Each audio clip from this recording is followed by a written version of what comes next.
Το ρούμι είναι κατά τη γνώμη μου το απόλυτο συστατικό ενός καλού κοκτέιλ, γιατί κατά την κουλτούρα της Καραϊβικής κυρίως, το ρούμι είναι συνυφασμένο με την διασκέδαση και το πάρτι. Το κοκτέιλ με το οποίο συμμετέχω στο Bacardi Legacy ονομάζεται Golden Grape και φτιάχνεται με λευκό ρούμι Bacardi Superior, μοσχάτο λίμνου, μέλι και χυμό λεμονιού.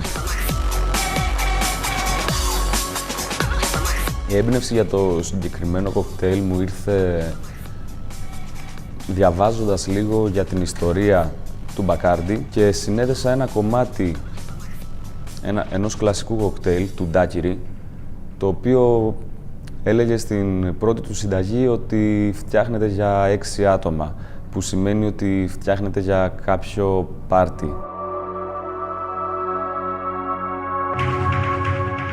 Ο λόγος που πιστεύω ότι το Golden Grape μπορεί να γίνει το επόμενο Bacardi Legacy Cocktail είναι επειδή είναι πολύ απλό, με 4 μόνο συστατικά τα οποία τα βρίσκει ο καθένας στο σπίτι του και παράλληλα έχει αρκετά πλούσια γεύση.